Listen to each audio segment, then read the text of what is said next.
Grazie a voi dell'invito, sono sempre onorato di essere qui con voi e grazie anche dello spazio che mi avete dato in precedenza ed eccoci qui di nuovo a parlare di un argomento che, come ha detto Andrea, avevamo introdotto già la volta scorsa con la battaglia della Sietta, cioè l'Italian Way of War, cioè la via italiana della guerra, che dopo quell'incontro è diventato un po' un focus delle mie attività di ricerca, cioè come combatte l'esercito italiano nel corso della storia. Quello che presento questa sera è un work in progress, cioè sono dei momenti di ricerca o dei momenti di ragionamento che sto affrontando in questo periodo e questa sera può essere l'occasione di fare il punto.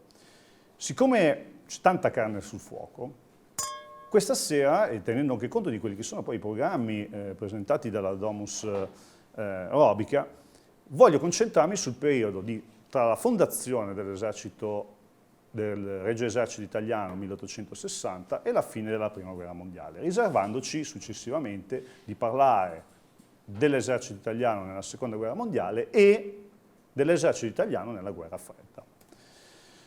Quindi, che parliamo questa sera? E questa sera parliamo della via italiana alla guerra. Bel programmone che appunto ci vedrà impegnati. Come sempre faccio nelle mie conferenze, io sono una voce narrante nel sottofondo, concentratevi su quello che vedete, che ne vale la pena. E allora, l'Italian Way of War. Facciamo uscire tutto quanto. La prima parte sarà dedicata, capitolo 1 naturalmente, alla Italian Way of War, cioè nasce con l'esercito del Regno di Sardegna, che è lo stato propulsore dell'unità nazionale. Faremo un confronto tra l'esercito italiano e l'altro esercito che viene sempre citato e presentato come elemento vincente, cioè l'esercito di volontari di Giuseppe Garibaldi, e poi andremo a parlare della Prima Guerra Mondiale in due momenti, tra il 1915 e il 1917, e dopo il grande spartiacque di Caporetto e prima battaglia d'arresto del Grappa Piave, quello che avviene l'anno successivo.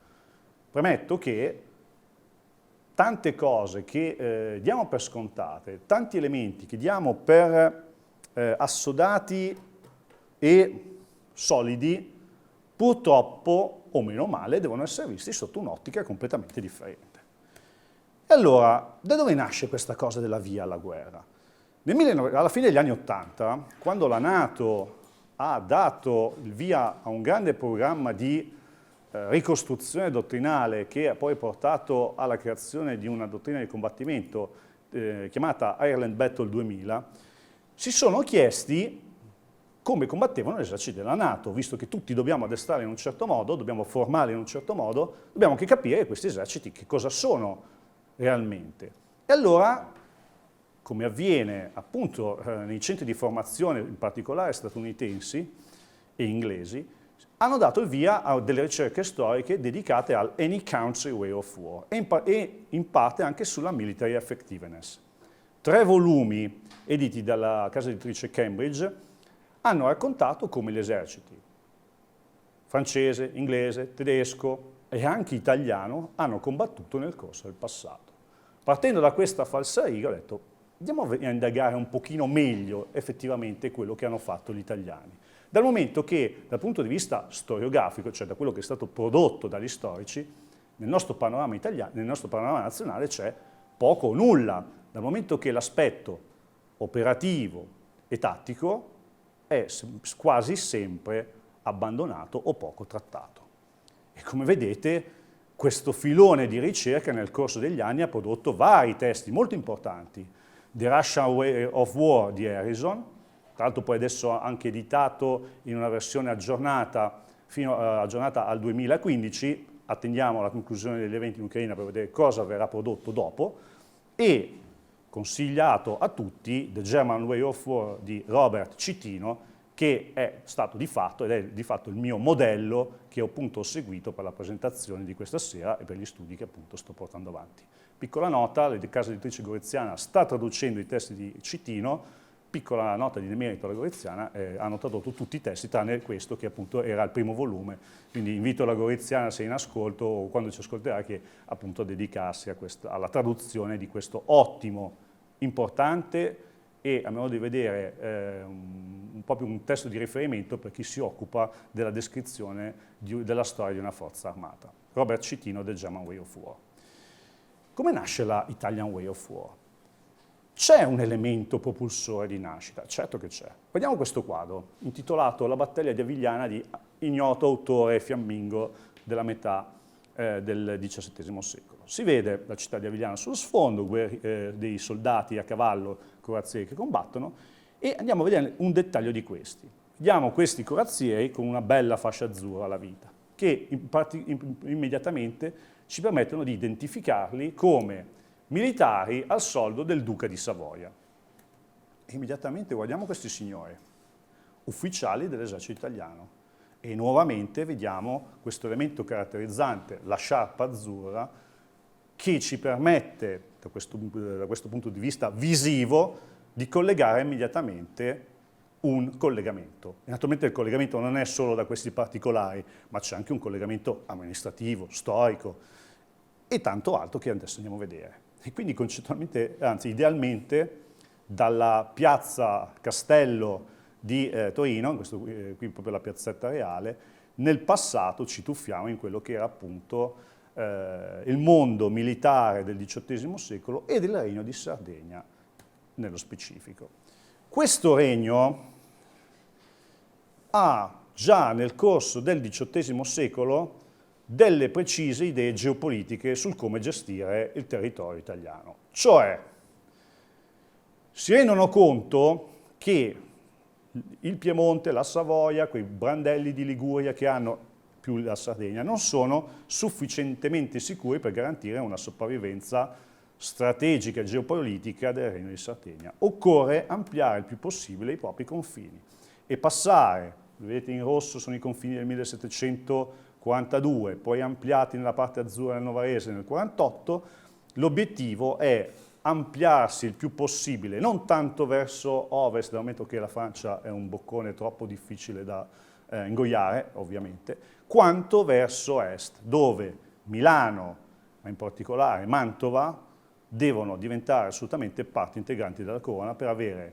una sufficiente massa critica per poter garantirsi lo status di prima potenza nazionale, di prima potenza italiana e di fatto l'indipendenza geopolitica e geostrategica sia dalla Francia sia dall'Austria, perché Mantova all'epoca era l'hub strategico fondamentale per le armate imperiali che dal Brennero calavano verso l'Italia. Poi sostituita questa presenza da cosa? Dal quadrilatero di Verona, Peschiera, che lapsus, Legnano e Mantova, appunto, che diventerà il grande bacino strategico logistico delle armate imperiali nel corso dell'Ottocento.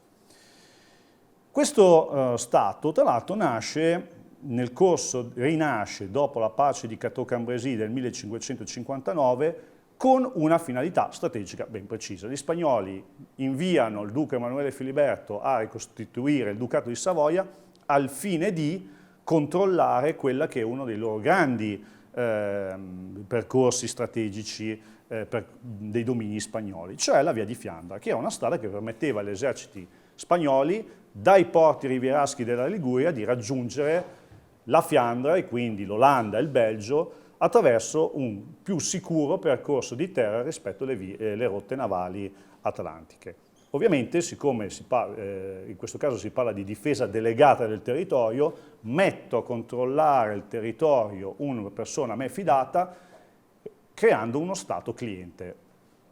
Attenzione, non Stato cuscinetto, ma Stato cliente, nel senso che questa realtà dipendeva fortemente dalla Spagna. Successivamente, nel corso del XVIII secolo e dopo la pace di Utrecht del 1713, il problema piemontese qual è? Non è tanto difendere la strada, ma bloccarla da eventuali ritorni offensivi sia francesi che spagnoli. Ed ecco che iniziano a essere create le note fortezze sabaude del XVIII secolo. Scusate, torno indietro, le fortezze piemontesi che hanno il compito di controllare tutti i passaggi che possono andare lungo una rotta sud-est, nord-ovest. Alessandria, Tortona, Torino, la Brunetta di Susa, in parte anche Fenestrelle, hanno lo scopo preciso di controllare e chiudere questa strada. E quindi il Regno di Sardegna ha come strumenti di controllo, gestione, difesa e proiezione di forze delle sue forze armate 3 elementi che possiamo definire la triade strategica, che sono, prima di tutto, un esercito sufficientemente grande a difendere il territorio metropolitano, basato su una importante aliquota di soldati mercenari, in particolare arruolati nei territori della Confederazione Svizzera,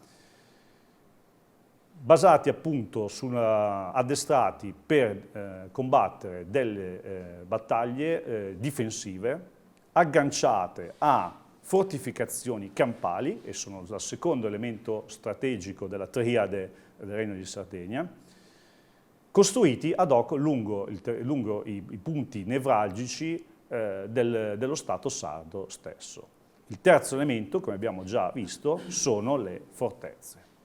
Esercito ben addestrato a cosa? Ai combattimenti difensivi agganciati a imponenti lavori di fortificazione campale, fortificazioni permanenti costruiti nei gangli vitali dello Stato.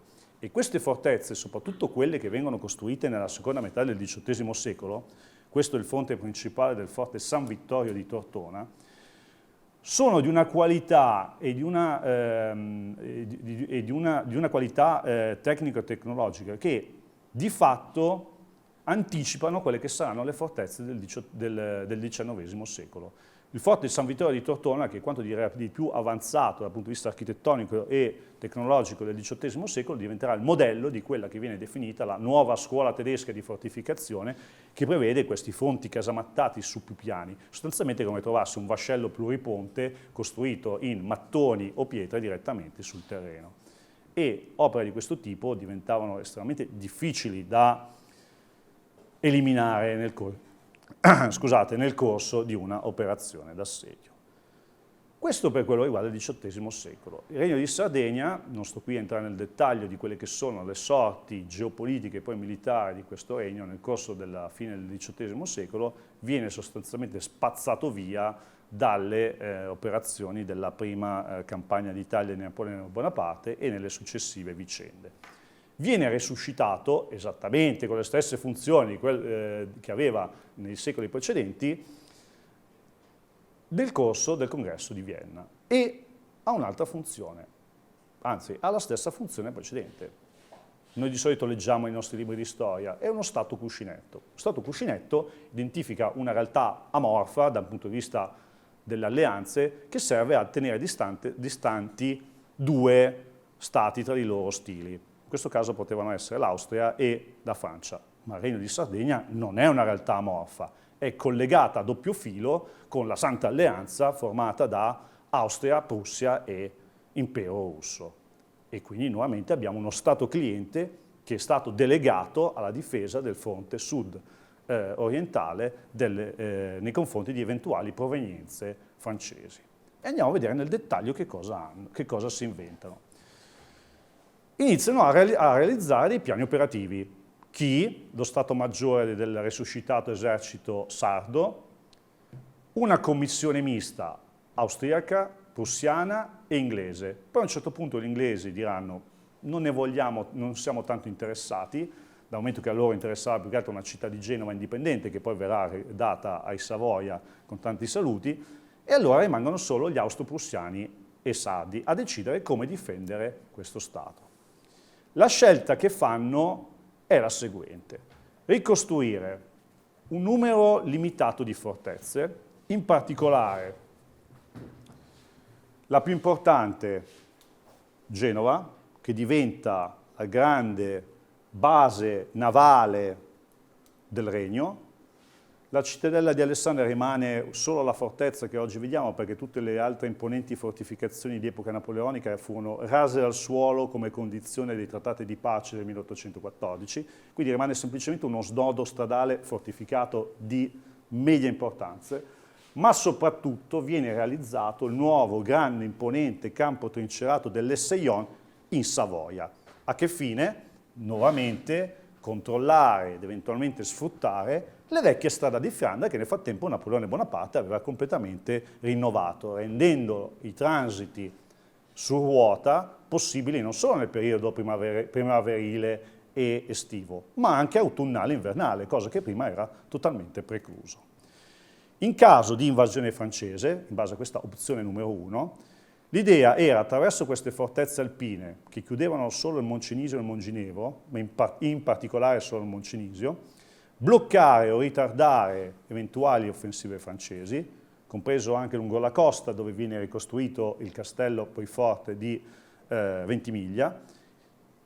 Se non è possibile bloccare un'eventuale offensiva francese, ritirarsi nel grande campo trincerato di Genova. Ecco perché a Genova avete i cosiddetti forti di Genova, sono quasi tutte opere sarde ricostruite su precedenti piccole opere della Repubblica di Genova, e qui attendere il soccorso austriaco. Ebbene sì, c'è un trattato bilaterale tra Torino e Vienna per ottenere dei rinforzi in caso di invasione francese, o meglio ancora l'arrivo della Royal Navy, che ha con Genova un sicuro porto e approdo per il controllo del Mediterraneo.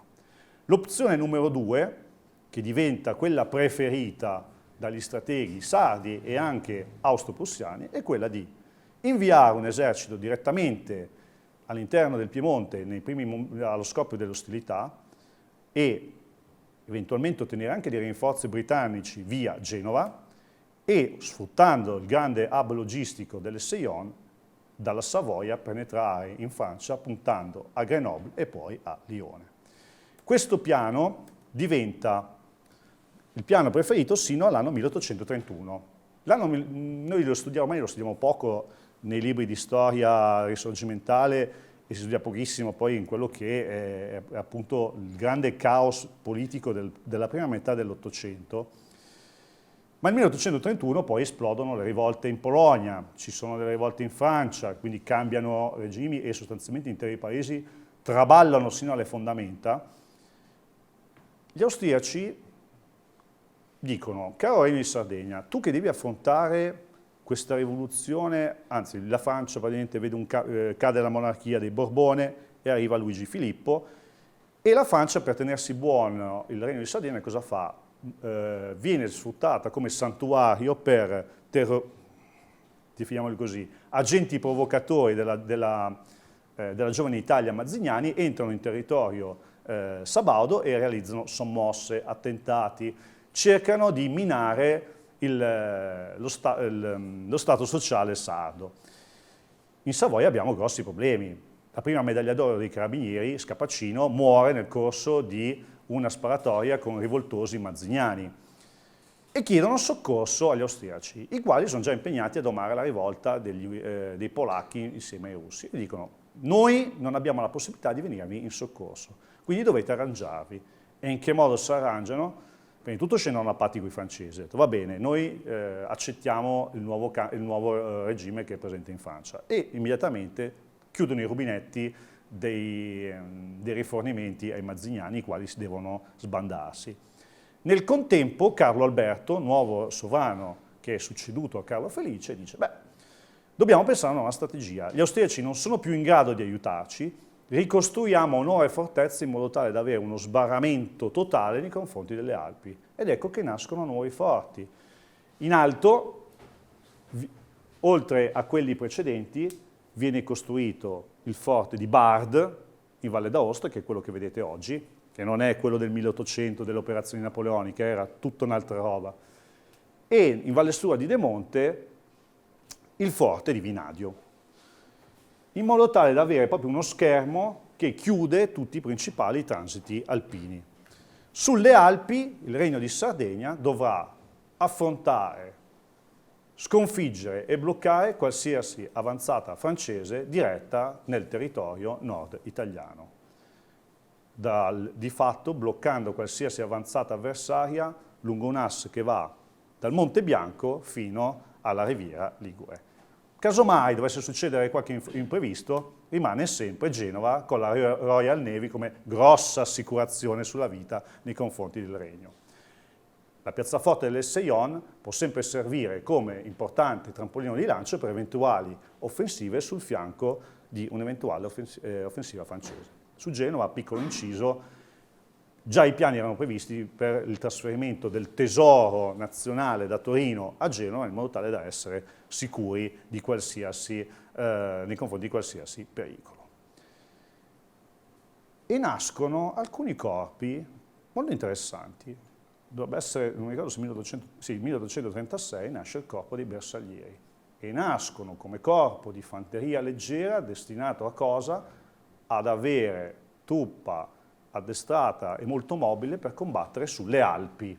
Quindi i bersaglieri nascono come una sorta di alpini ante litteram per coadiuvare la difesa delle truppe di linea in difficili territori come sono appunto quelli delle Alpi occidentali. Ecco perché stressano molto l'aspetto dell'ardimento fisico, della capacità di manovra e di avere soldati preparati fisicamente, perché devono operare su un territorio estremamente difficile, come sono appunto le Alpi occidentali. Abbiamo visto insieme cos'è il campo di battaglia della Sietta.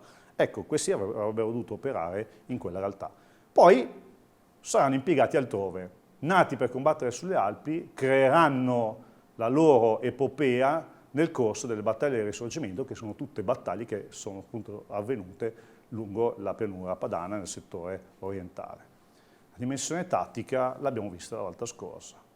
Agganciarsi a operazioni, questo poi è uno schema tattico usando la simbologia attuale, fortificazione campale, caposaldi, in questo caso siamo a livello di battaglione, che devono saturare col proprio fuoco quelle che sono le engagement area, o killing zone per chi conosce il volto della battaglia di Keegan. Una volta entrate in queste zone di uccisione o zone di ingaggio, le forze avversarie devono essere annientate con la propria potenza di fuoco. La Sietta, che ormai conosciamo benissimo, diventa l'elemento di riferimento per questo esercito. Questo è il fianco destro, il fianco settentrionale del campo di battaglia, così come si è presentato nel corso, questo in base alla ricostruzione della pianificazione tattica sarda nei confronti delle provenienze degli assalti francesi. Vedete, abbiamo trasportato su un campo di battaglia quello che era il concetto operativo dell'esercito sardo. E i sardi considerano questo il modello fondamentale da impiegare su qualsiasi campo di battaglia. Ed ecco che le dottrine vengono scritte, gli uomini vengono addestrati, e i reparti vengono formati per far cosa? Combattere una battaglia come questa. E anche gli ufficiali devono essere preparati per affrontare una battaglia simile. E quindi l'armata sarda, così come quella prussiana per i tedeschi, diventa la culla dell'Italian Way of War. In che modo? Un esercito pensato per combattere una guerra sulle Alpi contro la Francia. Questo è il main effort dell'esercito sardo. Un'ottima disciplina, perché dal punto di vista disciplinare è uno degli eserciti italiani più formati da questo punto di vista. Un'organizzazione, un addestramento coerente alla dottrina impiegata. Rimangono delle carenze però.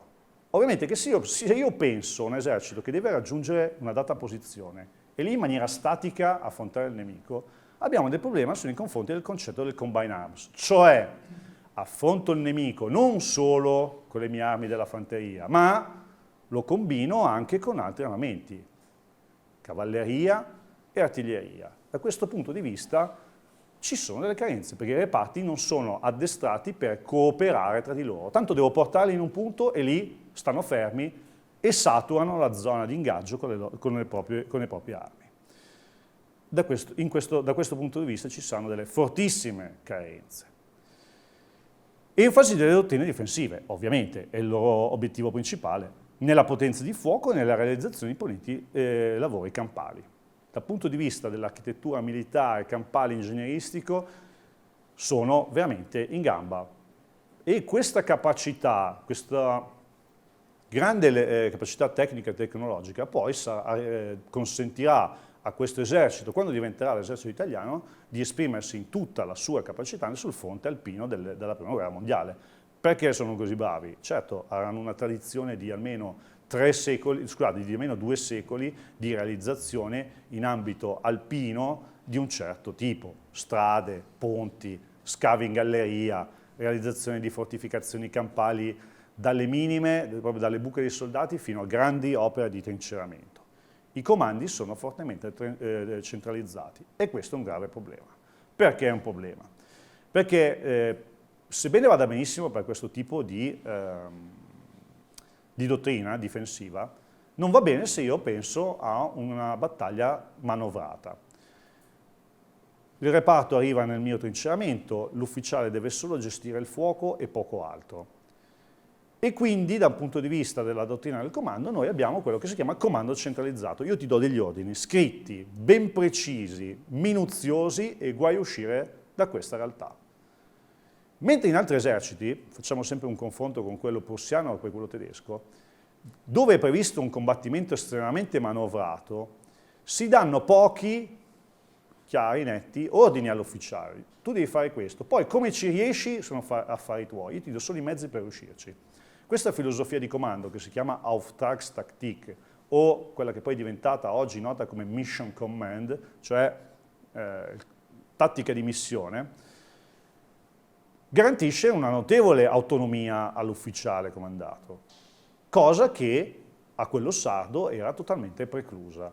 E questo concetto di comando, una volta instillato già nel corso del XVIII secolo alla casta degli ufficiali, difficilmente può essere cambiato se non in un momento di grave pericolo o se tutta l'intera struttura sociale in un esercito come questo crolla. E questo esercito non crolla, viene esattamente ricostruito nell'Ottocento come era quello del Settecento, con questa precisa e chiara dottrina di comando. Il reclutamento è a base nazionale, cioè il Piemonte non è grande, questi reparti ruotavano e in base al luogo dove andavano reclutavano sul territorio. Pochi, ci sono dei reggimenti territoriali, cioè reclutano in precise aree come se fossero delle zone cantonali svizzere o dei land tedeschi, ma erano reparti considerati di seconda scelta, ma principalmente nei vari distretti nazionali prendevano questa truppa e la mettevano tutta insieme. Il Piemonte, sebbene ci siano delle differenze da un punto di vista dei dialetti, poi in realtà è una realtà molto omogenea perché non è una realtà molto piccola. Quindi un soldato di leva della provincia di Novara poteva tranquillamente trovarsi in un reparto con uno della provincia di Alessandria piuttosto che in un altro di Cuneo. Le uniche differenze stavano con i reparti arruolati in Savoia e in parte in Sardegna, ma soprattutto in Savoia, perché il problema è sempre quello linguistico, cioè io devo dare degli ordini a un reparto che deve capirli. Allora l'unica differenza che facevano erano tra chi era arruolato al di là delle Alpi, quindi i savoiardi, e al di qua delle Alpi, cioè i piemontesi, i liguri e province di nuovissimo acquisto che sono quelle lombarde. Per il resto, ripeto, non c'era nessunissima differenza.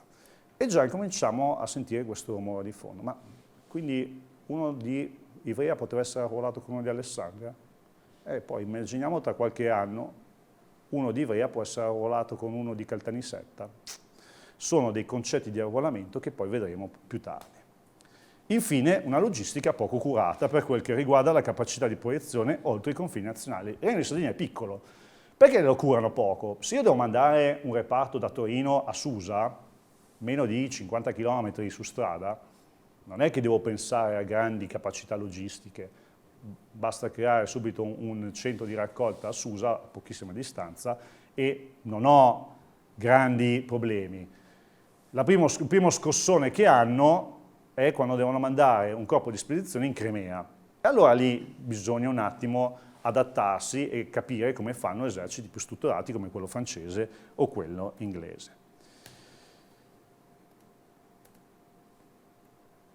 E allora questo esercito che rinasce per combattere una guerra difensiva sulle Alpi, si trova a dover combattere una guerra offensiva nel 1848 nelle pianure lombardo-venete. E dopo una parentesi in Crimea, combatterà nuovamente in Lombardia nel 1859. E tutti questi aspetti che abbiamo visto nel bene e nel male emergeranno in maniera estremamente dolorosa. E andiamo a vedere dove. Quando andate verso est, a un certo punto, prima dell'uscita di Sirmione di Peschiera, dove appunto c'è l'uscita per andare sulle spiagge del sud del lago di Garda, o se andate a Gardaland, c'è questa torre che emerge come una ciminiera sul lato, sulla vostra destra. È la torre di San Martino, che è il monumento che ricorda che su quei campi l'esercito sardo, mentre i francesi combattevano più a sud a Solferino, l'esercito sardo ha combattuto. Io non parlerò della battaglia nella sua complessità, estrapolerò alcuni elementi che ci permettono di capire l'Italian Way of War in tutte le sue dinamiche. In questo caso i sardi sono sbilanciati perché non vanno a combattere una battaglia come hanno in mente, ma sono costretti ad andare all'attacco. E qui vengono fuori tutte le deficienze di una dottrina pensata quasi esclusivamente per un combattimento statico in difesa. Nel corso della mattina della battaglia vediamo due divisioni sarde, la quinta e la terza, che approcciano un corpo d'armata austriaco, l'ottavo, che si schiera a mezzaluna su queste colline moreniche appunto nella zona di Solferino. I primi attacchi, tra l'altro, non hanno una pianificazione molto coerente. I comandanti sardi vedono il nemico e decidono di attaccarlo quasi frontalmente. Prevedono queste direttrici. Ma qual è l'obiettivo della manovra offensiva? Qual è l'asse principale dell'attacco? Questi sono i fondamentali dell'arte della guerra. Chiediamolo al comandante. Il comandante, tra l'altro, ecco, i sardi si sono anche dimenticati di fare una catena di comando coerente, perché è questo? Perché lì scorrazza con il suo stato maggiore Sua Maestà il re Vittorio Emanuele II, che è un personaggio molto geloso delle sue prerogative di comando, e quindi non delega al suo capo di Stato Maggiore, neanche dovrebbe farlo per la verità, che è la Marmora, ma neanche dice, bene, l'ordine di anzianità di comando è la seguente.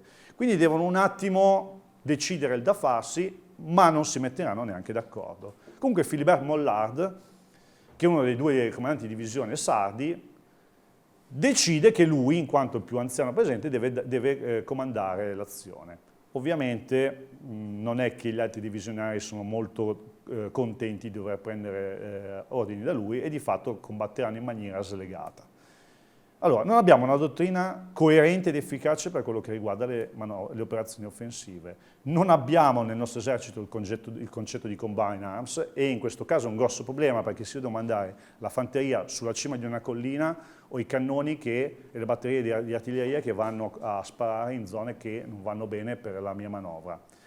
E non avere un supporto di fuoco come quello direttamente alle mie dipendenze è un grossissimo problema. E per finire, mission command cosa? Io ai miei ufficiali do degli ordini precisi e guai a uscire dal seminato. Guai a prendere iniziative che non sono come quelle che io vi ho ordinato.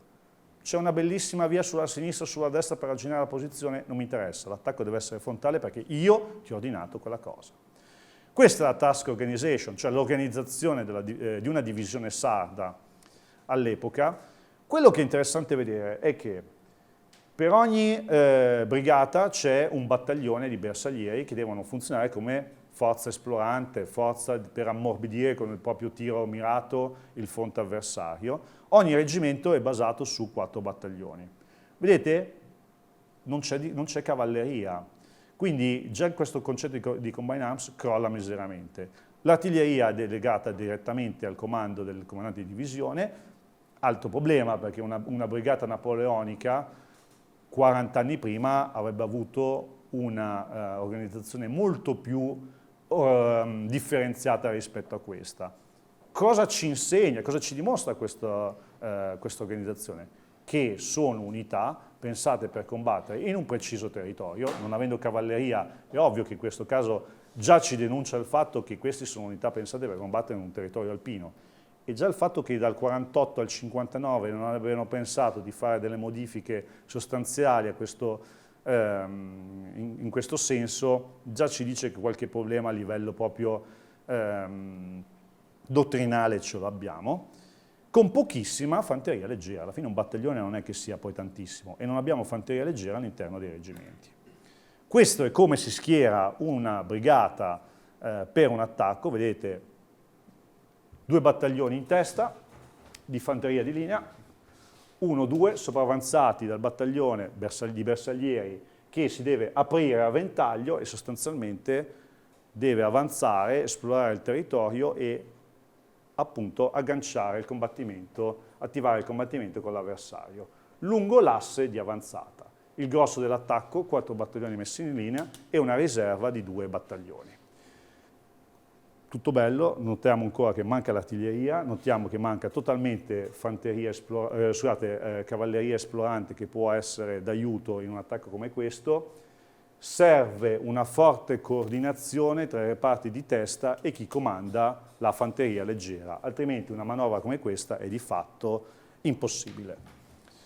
Questo è come un battaglione avanza con le sue 5 compagnie allineate una dietro l'altro, splendido bersaglio tra l'altro per l'artiglieria, ed ecco la divisione di Mollad che ci prova, arriva più o meno nella zona, da nord scende verso sud, arriva nella zona dove oggi c'è la torre monumentale e lì viene bloccata, ovviamente con una massa così imponente di uomini. Gli austriaci, che giocano anche loro molto sulla capacità di sviluppare una potenza di fuoco, riescono a bloccarli. Arriva la 5ª divisione, la quale non va ad affiancarsi alla 3ª per poi poter andare all'assalto, ma si sposta più a lato e con le sue 2 brigate cerca di attaccare su una direttrice completamente diversa, nuovamente il fronte collinare. E già qua notiamo una cosa molto sinistra. La brigata Casale se ne va sulla sinistra dove c'è la parte più importante dei combattimenti. La Acqui scende verso sud senza aiutare la brigata gemella. Anzi, non solo, la Acqui, per iniziativa dei propri comandanti, ma poi vediamo esattamente cosa succede, si scinde in 2 elementi. Una parte va a impattare contro la brigata Reichling austriaca che sta combattendo nella zona Rocco dove oggi c'è la chiesetta di San Martino. L'altra invece, l'altra metà, scende nuovamente verso sud. Là qui sono il reggimento 17, avviene che il comandante di reggimento dispone il suo reggimento, il 17esimo, vedete i battaglioni 1, 2, 3, 4, disposti lungo la linea di marcia, più il 5° battaglione bersaglieri, che è quello che deve garantire quello schermo a protezione nel corso di manovra, lungo l'asse, perché il loro obiettivo di manovra era muoversi da ovest verso est. Improvvisamente vengono raggiunti da una staffetta del generale Mollad e dice: fermi tutti, ho bisogno che voi attacchiate le colline. Benissimo. Come dobbiamo attaccare? Scegliete voi. Questo è il vostro obiettivo, questo snodo stradale nei pressi della cascina Ortaglia, ancora oggi perfettamente visibile, c'è una rotonda e poi di lì vi spostate verso la zona monumentale. Bene, 2 battaglioni, il primo e il secondo del 17esimo, se ne vanno verso la zona occidentale. Il comandante dei bersaglieri del 5° battaglione, nonostante i richiami degli altri ufficiali, decide in maniera del tutto autonoma di andare ad agganciare il dispositivo austriaco. E rimangono 2 battaglioni, il 3° e il 4°, che da soli devono decidere da farsi e puntano verso sud, nel senso che il loro obiettivo di manovra era appunto la conquista dell'incrocio, e dicono rimaniamo coerenti con quello che è la nostra scelta. Sul campo questo è quello che vedo. Senza avere fanteria leggera esplorante, muoversi tra le colline di San Martino, che sembrano delle grosse onde dal punto di vista ideale, è piuttosto un problema perché non riesco a vedere esattamente il nemico dov'è. Comunque ingaggio le prime 2 compagnie austriache, conquisto la posizione e arrivo nei pressi della base della collina. E qui mi fermo, perché vedete sono campi molto aperti, dominati dalle posizioni avversarie, e i sardi non riusciranno mai nel corso di tutta la giornata a superare questo campo. Non solo vengono bloccati dal fuoco nemico, ma vengono a un certo punto contrattaccati e rispediti verso nord. Tutta questa serie di mappe cosa ci racconta? Che da un punto di vista delle operazioni offensive questo esercito non era assolutamente pronto. I reparti non sono in comunicazione tra di loro, I reparti non riescono a creare una sufficiente massa per riuscire a sfondare il fronte avversario, ma addirittura subiscono l'iniziativa avversaria. I comandanti di divisione combattono uno per gli affari propri, ma non solo, ma anche i comandanti di battaglione non riescono a esercitare una coerente azione di offensiva nei confronti dell'avversario.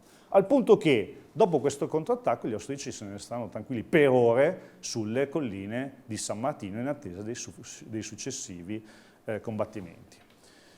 E rivediamo questa battaglia attraverso le combat function, cioè le funzioni operative, cioè quegli elementi che consentono a un ufficiale di oggi, contemporaneo, di capire se e come la battaglia si sta svolgendo, se e come devo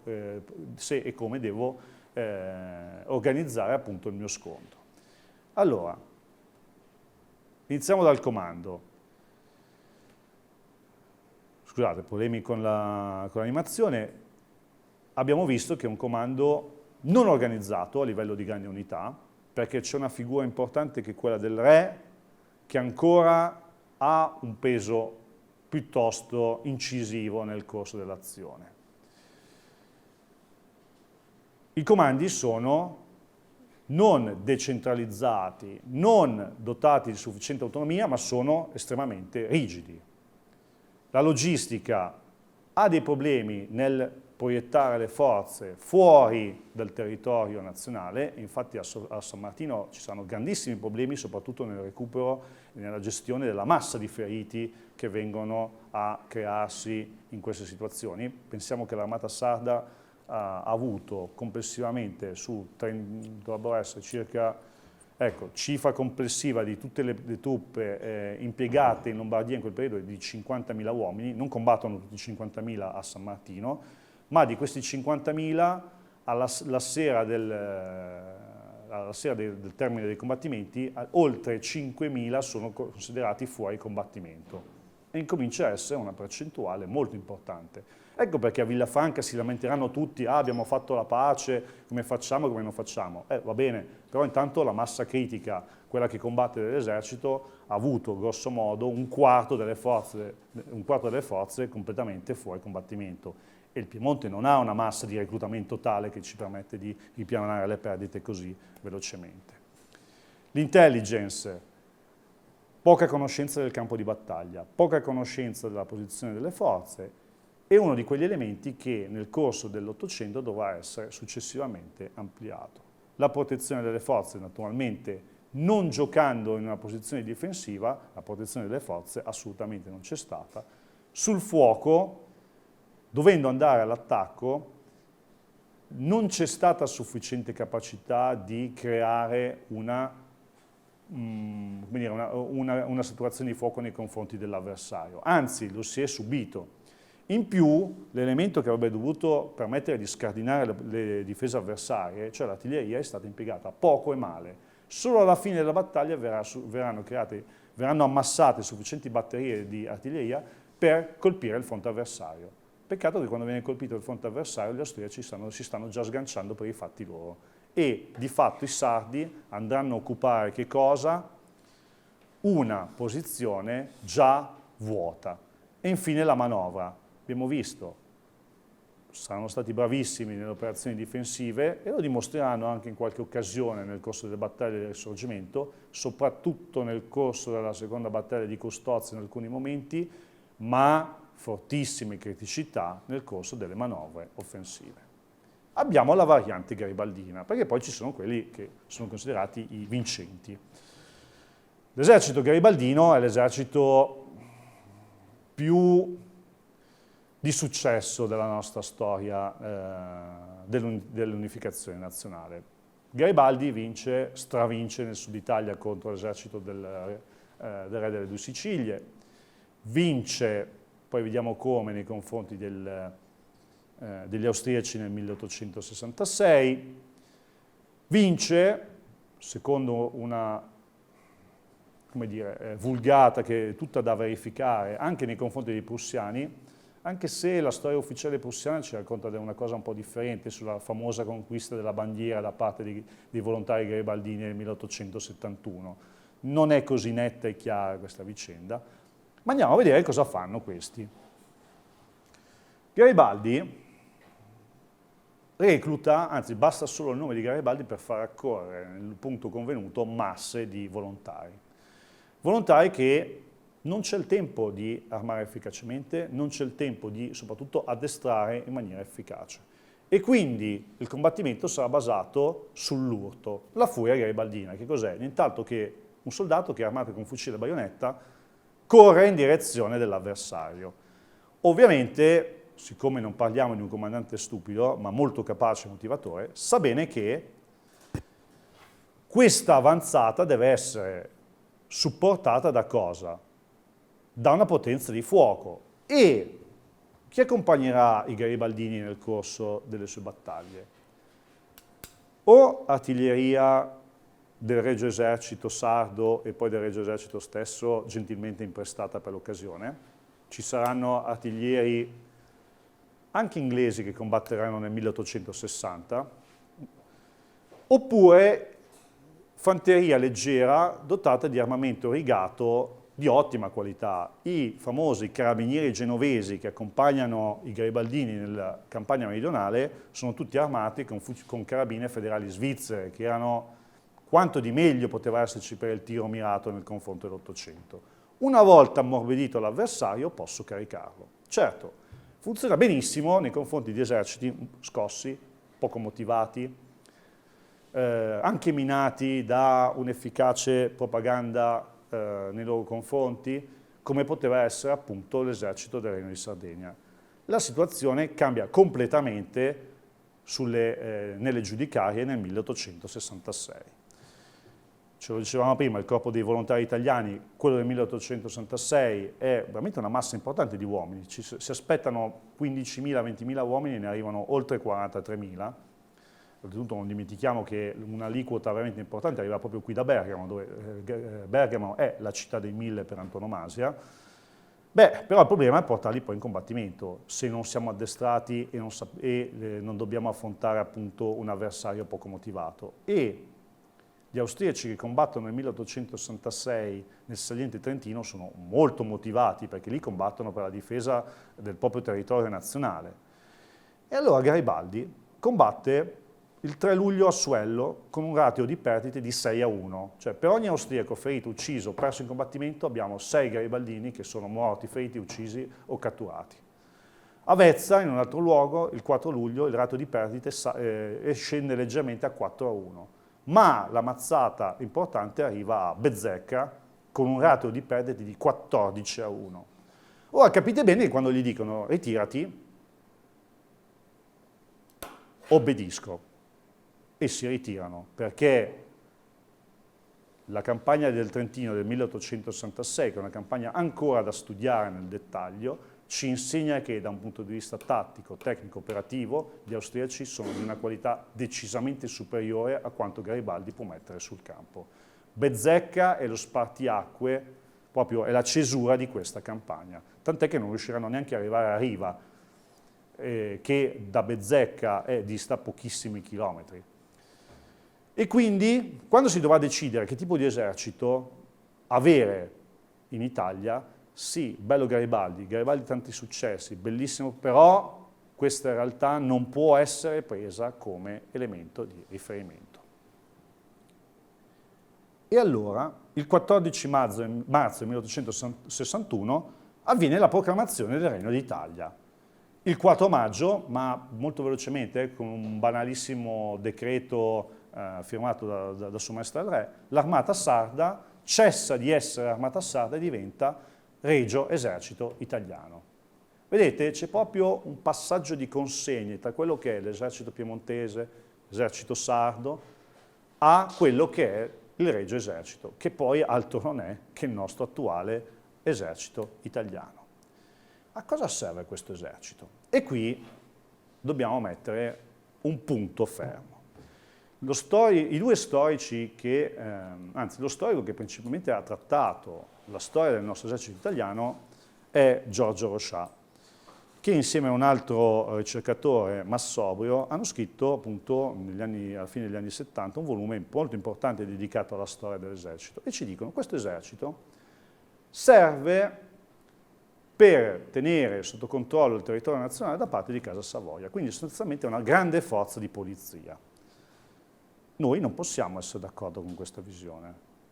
Gli eserciti, quello sardo, spagnolo, inglese, prussiano, qualsiasi esercito, ha una e una sola funzione, che è quella di combattere e vincere le guerre che vengono decise dal proprio paese. Stop. Perché dicono questo? Perché dicono il reclutamento nazionale non prevede una realtà regionale, ma al contrario io prendo soldati da un distretto del nord, soldati da un distretto del sud, soldati da un terzo distretto piuttosto che non da un quarto e li metto insieme. Perché questo per evitare che ci siano dei reparti che arrivano tutti dalla stessa regione e magari se dobbiamo andare a stroncare uno sciopero questi non sparano. Ovviamente questa visione è storiograficamente accettata anche da storici stranieri che l'hanno presa per buono e continuano a prenderla per buono, ovviamente non è credibile. L'altro elemento che portano al loro sostegno è il fatto che l'unico reparto che è stato reclutato su base regionale è il Corpo degli Alpini, che secondo loro, essendo le Alpi una realtà molto più aderente alle volontà della casa regnante, poteva essere una sorta di guardia bianca a favore di Savoia. Beh, già il fatto che il V Reggimento Alpini annovera tra i suoi ufficiali il tenente Palmiro Togliatti già mi pone dei dubbi molto importanti su questa visione storiografica. La realtà è molto più pragmatica e legata non all'ambiente controllo del territorio. E tra l'altro nel 1898, quando l'esercito effettivamente va a fare ordine pubblico a Milano, il reparto che avrà più disertori e si rifiuterà di aprire il fuoco contro gli insorti saranno appunto i reparti alpini, chiusa parentesi. Ma, scusate, la realtà è molto più semplice. Questo esercito viene pensato con delle precise necessità geopolitiche e geostrategiche che poi andremo a vedere direttamente sulla carta dei confini nazionali. È un esercito che però deve essere formato e dopo il 1861 viene immediatamente chiamato 5 anni dopo sul campo di battaglia a Custozza. Non entro nel dettaglio della battaglia che meriterebbe una narrazione a parte. Quello che però posso dirvi è che se io arrivo davanti al Museo della Guerra di Vienna e che è il vecchio arsenale, vedo tutta l'artiglieria divisionale di ben 2 grandi unità italiane che è ancora schierata come trofeo davanti alle porte del museo. E fa un certo effetto vedere tutti questi cannoni italiani catturati in combattimento nel 1866 ancora parcheggiati lì davanti. E questo ufficiale del 9° reggimento ci legge un testo pubblicato da un certo signor Friedrich Engels, sì, il compagno amico di Carlo Marx, che era un ottimo giornalista di guerra, il quale ci dice: per capire l'esercito italiano dobbiamo capire che è ancora una cosa che deve essere amalgamata, deve essere portata perfettamente a regime, e ci dice che l'entusiasmo nazionale è una cosa fondamentale sulla quale bisogna lavorarsi, ma sino a quando non è perfettamente disciplinato e organizzato, nessuno può vincere le battaglie se non ce l'ha. Persino i 1000 di Garibaldi, che non erano una massa di soli di entusiasti, furono poi addestrati a imparare ad obbedire gli ordini e ad affrontare la polvere da sparo e i colpi nel 1859. Lui si riferisce a cosa? Ai volontari di Garibaldi che hanno combattuto come i cacciatori delle Alpi, che poi hanno formato il nucleo principale dei 1000, che poi in realtà erano oltre 20.000, che hanno combattuto nella campagna meridionale. E allora, tornando al nostro reclutamento nazionale, cos'è che serve questo esercito? A vincere una guerra. Contro chi? Beh, innanzitutto ci sono sempre loro. La Francia continua a essere il nostro nemico, soprattutto dopo il 1870, quando Roma diventa capitale d'Italia. E l'altra grande paura che ha lo Stato Maggiore italiano è uno sbarco francese direttamente sulle coste del Lazio. Ed ecco che nel 1882 l'Italia, sto andando molto veloce, aderisce alla Triplice Alleanza. Un'alleanza un po' strana perché poi i nostri cari amici austriaci pensano anche di attaccarci quando ci sarà il terremoto di Messina del 1912. E quindi quale strategia? Rispolveriamo la nostra vecchia dottrina sarda, cioè un esercito basato sul combattimento difensivo, ancorandosi al grande campo trincerato ormai ricostruito di Alessandria e Piacenza a ovest, il grande campo trincerato di Bologna a est, il grande campo trincerato di Roma, che deve difendere appunto la capitale, più le due nuove basi navali di La Spezia e Taranto che vengono costruite appunto per dare una base alla Marina. È un esercito che attraverso lo schermo degli alpini che appunto vengono creati in quegli anni devono contenere il primo sforzo avversario, dare tempo alla mobilitazione nazionale di formare le proprie forze e affrontare in un combattimento difensivo in pianura padana o in Piemonte o nel Veneto tra il Piave e il Tagliamento le forze avversarie. Questo pensano fino a tutto l'anno 1914. Beh, se io devo avere un esercito che non ha grandi necessità di manovra, non ha grandi necessità di essere addestrato su intense campagne di manovra, va benissimo prendere una persona della Sicilia, metterla insieme a un contadino della pianura padana, insieme a un pastore della Ciociaria, e per quello che devono fare va benissimo. Non ho la necessità di avere una fortissima tradizione regionale come hanno altri eserciti. Quindi sono ragioni geopolitiche, sono ragioni strategiche e non di ordine pubblico che creano questo nuovo esercito. I militari lo sanno benissimo, continuano a chiedere ai politici, dateci questo esercito, in modo tale da avere una capacità di manovra, di combattimento migliore. Ma sì, vedremo, in realtà non è tra gli obiettivi principali della politica italiana in quel periodo avere un esercito così efficiente. E poi nasconderemo questa impotenza dietro una bella foglia di fico di virtù che ci dice serve per creare il nuovo spirito nazionale nei confronti degli italiani. Ovviamente ci sono delle ragioni molto più pratiche. Cambio velocemente presentazione e andiamo alla successiva. Un match tra pesi massicci, Jomini e Clausewitz, che sono i due grandi teorici militari dell'Ottocento. Jomini, per farvela in breve, è il teorico che vi dice per vincere le guerre dobbiamo occupare dei punti precisi sul territorio avversario e questi capital point diventano poi gli elementi per la vittoria. Clausewitz è quello che ci dice ma attenzione che non è proprio così. La vittoria o la sconfitta è determinata dalla capacità di vincere la volontà dell'avversario di resisterci. Ovviamente oggi, dal punto di vista del pensiero strategico, è von Clausewitz che è quello che detta la nostra visione occidentale della guerra, della vita e del mondo. Su questo bisogna essere assolutamente chiari, e non è neanche Sun Tzu, che piace molto perché è un volumetto molto sottile, ci sono poche massime, quelle sembra quasi un oracolo orientale, ma persino i cinesi ormai si stanno riconvertendo alla visione del nostro teorico tedesco sotto molti punti di vista. E quindi mettiamo l'uniforme dell'esercito italiano attuale a Clausewitz che ci chiede, secondo voi qual è l'impatto del nostro Clausewitz sull'Italian Way of War? Avete idea? Zero. Zero.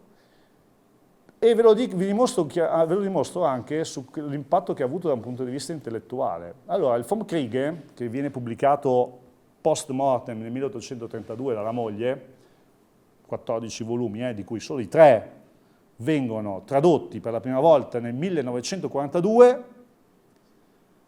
ad uso e consumo dell'ufficio storico. E certo, facciamo la guerra con i tedeschi, cerchiamo un attimo di capire questi che idea hanno della guerra. Questo volume, tra l'altro tradotto del tenente colonnello Canevari insieme a Bollati, Bollati Borenghieri, è quello che oggi noi troviamo in tutte le librerie del Regno, edito da Oscar Mondadori. Aprite il colophon, lo potete tranquillamente vedere. La traduzione è esattamente quella. Quindi noi leggiamo oggi in italiano una traduzione del 1942 con tutti i problemi legati a quel tipo di traduzione, a quel tipo di testo e a quel tipo di approccio appunto allo studio di Clausewitz. Solo di recente Rusconi, già docente dell'Università di Torino, ne ha proposto una versione più corta con una nuova traduzione ed effettivamente la differenza si coglie immediatamente. E nel 1915, quando la pentola esplode, dobbiamo decidere come scendere in guerra. E questo è il nuovo capo di Stato Maggiore Cadorna, pianifica un'azione di grande respiro, non basandosi sulla distruzione delle forze avversarie o sull'abbattimento della volontà austriaca di combattere, ma sulla conquista di punti sulla carta. Klagenfurt, Toblach, Lubiana, e da Lubiana spingersi verso Vienna. Sì, bene, ma come penso di annientare la forza avversaria? Boh. Il soldato italiano della Grande Guerra. E chi ci va in guerra in Italia? Il soldato italiano è un soldato che proviene principalmente dalle classi più povere, ma questo perché? Perché l'Italia non è un paese fortemente industrializzato, anzi, in quelle poche industrie gli operai che ci lavorano sono considerate forze strategiche e quindi chi è alla Breda, chi è ai cantieri navali di Genova, chi lavora nelle grandi centri industriali di Torino e Milano, lì deve rimanere, perché se io lo spedisco al fronte chi è che andrà a fondere artiglierie o a preparare motori per gli aerei e i mezzi? Nessun altro. Persino chi è incaricato di produrre i chiodi da scarpone viene considerato una forza strategica per il conflitto e dovrà rimanere a fare quell'attività. E quindi è una massa di contadini analfabeti. L'analfabetismo è una percentuale importantissima dell'Italia di quel periodo, nonostante le grandi campagne di alfabetizzazione.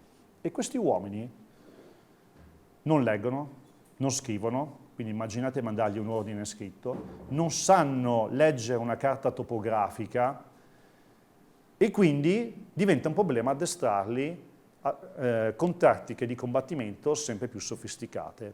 Questo è un grosso problema. Se io ho dei militari che non capiscono i miei ordini, come posso fare? Nel 1915 l'esercito italiano combatte con questo regolamento e con questo schema di manovra. Questo è un battaglione, che è l'unità tattica, se vogliamo, base per un combattimento ad alta intensità del periodo. Le 4 compagnie vengono disposte a scacchiera. La prima compagnia deve mandare uno schermo. Vi ricordate i bersaglieri a San Martino? Stessa cosa, deve mandare uno schermo avanzato per fare una ricognizione sul terreno e agganciare le forze avversarie e con la propria manovra, mentre a carponi, cercare di capire dove ci sono dei vacui o degli appigli tattici e lì progredire. Le altre compagnie messe di rincalzo devono garantire il supporto di fuoco e dietro ci sono le 2 compagnie di riserva. Sostanzialmente si gioca su 3 elementi: l'elemento avanzato in ordine sparso, le compagnie di rincalzo in grado di sfruttare ogni appiglio o situazione tattica che si viene a creare e infine le riserve. Funziona bene se, anziché, come dire, questa linea, posso anche non avere lo schermo avanzato, lo devo sistemare in una trincea, devo avere quelle famose fortificazioni campali che ormai diventano un elemento fondamentale dell'Italian Way of War.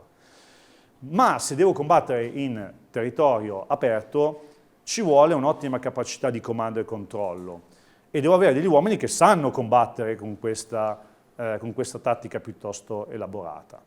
Tra l'altro vediamo anche come si presentano fisicamente. Vediamo questa compagnia sistemata con i plotoni in colonna pronta per sbalzare e andare a raggiungere la linea del fuoco. Questi tra l'altro sono marinai italiani appena sbarcati sulle spiagge di Tripoli. Vedete i plotoni,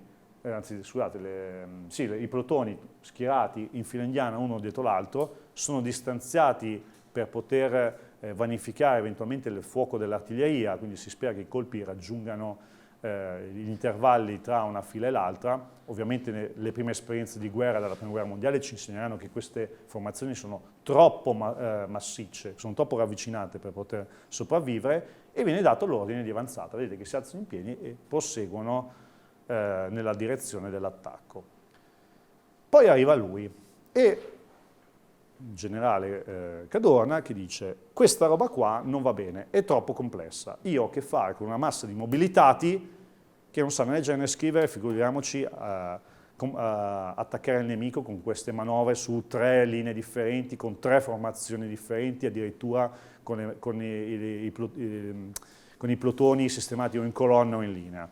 Ed ecco che scrive quella che viene chiamata libretta rossa, ma è rossa perché tutti i testi dottrinali della fanteria hanno il colore rosso: attacco frontale, ammaestramento tattico.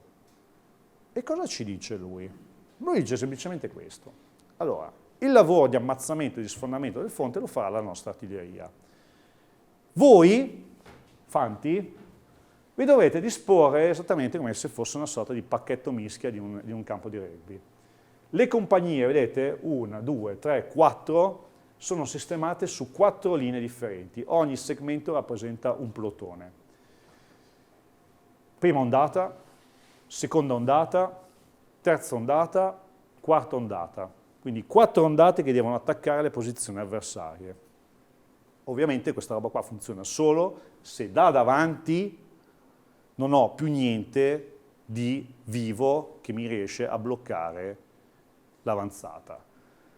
4 ondate, tra l'altro non diradate, questi qui vanno all'assalto molto raggruppati. 4 ondate lanciate all'assalto in questo modo rappresentano un bersaglio veramente invitante per qualsiasi arma automatica o artiglieria nei paraggi di una formazione che avanza in quella posizione. Il concetto è molto semplice: dov'è il nemico? Là davanti, testa bassa, caricare. E andiamo a vedere il campo di battaglia del 1915. Questa è la carta della relazione ufficiale austriaca. Andiamo proprio nella zona, nei pressi di Re di Puglia, e nello specifico andiamo nei pressi del villaggio di Selz. Siamo sul Ciglione Carsico, per chi conosce la zona, la zona non è molto cambiata.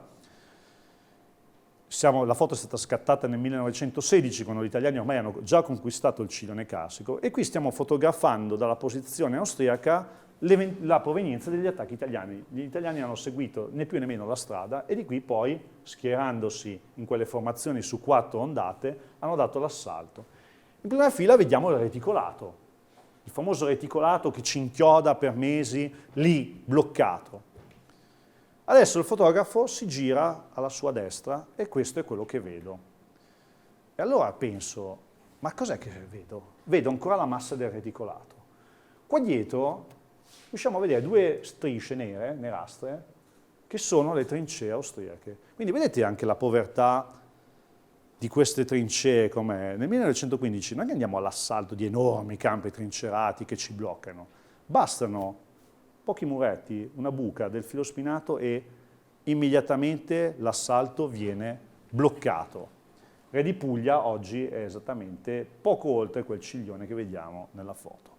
Quindi da un punto di vista tattico, o io ho un'artiglieria dotata di una capacità di fuoco nel distruggere sia il reticolato che le posizioni avversarie, o con quell'approccio tattico che abbiamo visto, superare anche difese minime come questa diventa un bagno di sangue. E gli italiani ci impiegheranno veramente oltre un anno per superare queste difese. Solo con approcci, ma so bene che qui alla Domus Orobica l'avete anche proposto la conquista del campo trinciato di Gorizia, con un approccio molto con molto metodo, con lavori campali decisamente importanti, sono riusciti a superare questo problema. E qui torna l'Italian Way of War, questa grande capacità ingegneristica di scavo che diventa, per questo tipo di battaglia, un elemento vincente. Poi ci sono anche situazioni più complesse. A Selz vediamo anche i blindaggi. Cos'è il blindaggio? Nient'altro che un parapetto traforato da feritoie. Qui hanno combattuto relativamente poco perché il reticolato è intatto, il blindaggio sostanzialmente non ha subito praticamente danni, e vediamo, ci dà un'idea anche di cosa gli italiani in alcuni settori hanno dovuto affrontare. Bene, Cadorna oggi è una figura che in qualche modo si cerca di riabilitare, dicendo erano tutti così, non si poteva andare in altro modo che così, va bene, prendiamo atto che nel 1915 effettivamente poteva andare in questo modo, non poteva andare che in questo modo. Però dove sta il punto critico, a mio modo di vedere? Che come hanno combattuto nel 1915, hanno combattuto nel 1916 e hanno combattuto nel 1917. Mentre altrove si sperimenta, si prova, si cercano soluzioni dolorose, distruttive, fallimentari, sì certo, ma una soluzione si cerca. E allora un signore, che qui vediamo in un disegno che si è fatto lui, scrive da Castagnevizza del Carso nell'agosto del 1917.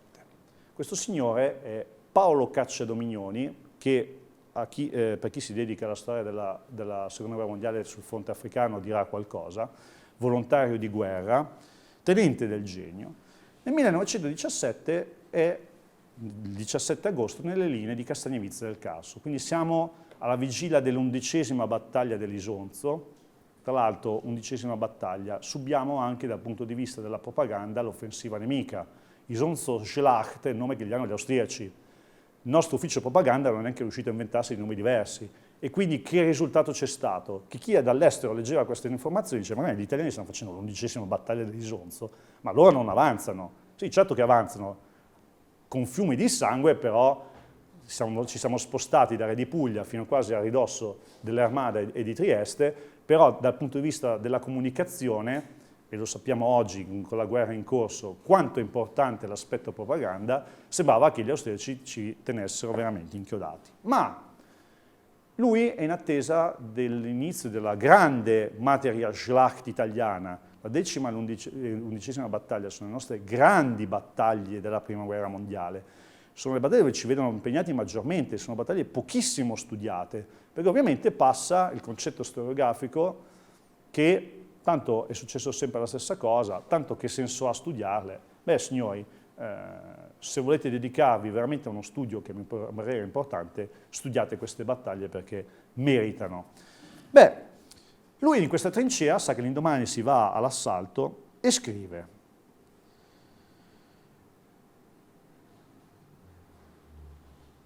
noi non siamo certo dei luminari della strategia. Al corso per ufficiali ci hanno insegnato quel po' di tattica che doveva bastare per l'esame. E se anche non l'avessimo saputo ci avrebbero promossi lo stesso. Ma il terreno di Castagnevizza l'abbiamo visto uscendo a carponi nei varchi. Questo ce lo siamo studiati qui da soli, perché all'Accademia non c'era nessuno allora che ci avesse provato. E ci chiediamo, ma dobbiamo davvero dunque ostinarci ad attaccare frontalmente, anche stavolta, il colle che ha già inghiottito migliaia di vite? C'è in giro da qualche tempo, ricordo, siamo nell'agosto del 17, un noioso, pestilenziale libretto intitolato Attacco frontale e ammaestramento tattico. C'è scritto dentro come bisogna fare a prendere la posizione. E allora possiamo dimenticare che il colle obiettivo è fiancheggiato da 2 valloncelli aperti ben visibili fino in fondo, molto meno fortificati, che sembrano messi lì apposta per l'aggiramento. Da quando sono in guerra io non riesco a cacciare un pensiero che se pigliassero i soldati, i caporali, i sergenti e qualche ufficiale inferiore dicendo dovete spugnare qui, arrivederci e in bocca al lupo, noi ce ne andiamo, non vi daremo fastidio con ordini, arrangiatevi, vi manderemo però sacchetti a terra, vino e pagnotte.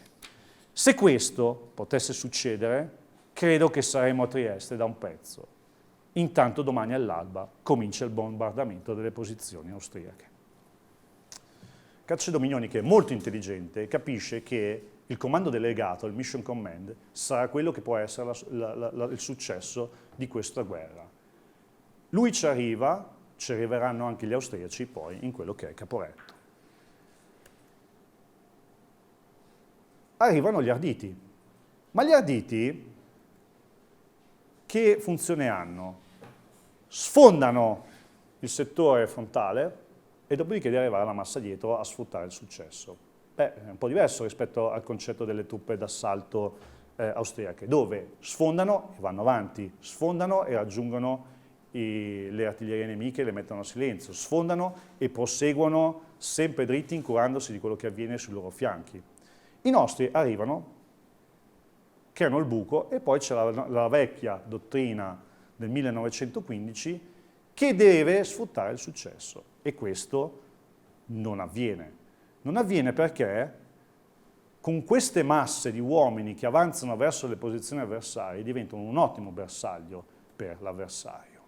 E sulle tattiche difensive, dove dovrebbe essere il nostro elemento vincente, con un esercito creato per combattere e vincere una guerra difensiva, ma è costretto ad attaccare dal 1915 al 17 e le trincee diventano sempre più povere. Sono delle trincee che sono delle basi di partenza per la posizione avversaria. Questa foto è stata scattata nei pressi della testa di ponte di Tolmino, quindi a ridosso delle posizioni avversarie, vi dà un'idea della pochissima profondità delle nostre trincee della Prima Guerra Mondiale, soprattutto poi nel 17, quando all'epoca già i tedeschi, gli inglesi, i francesi realizzavano dei propri bunker sotterranei estremamente difficili da neutralizzare con il tiro dell'artiglieria. E nuovamente la pochissima capacità di coordinare il fuoco distruttivo dell'artiglieria, coordinare la manovra con il tiro dei cannoni. Non solo coordinare manovra, fanteria, artiglieria, ma addirittura coordinare che cosa? Il fuoco di controbatteria. E allora andiamo a vedere questa 11ª battaglia nel settore di Selo. Questa è la linea di massima resistenza austriaca, nota come K-Line, linea K, la linea avanzata, qui siamo nel settore della terza armata, questo è il villaggio di Selo, che viene oggi poi diventato sella delle trincee Selana Krasu, posto tra l'altro molto bello se volete andarlo a vedere. Questa è la,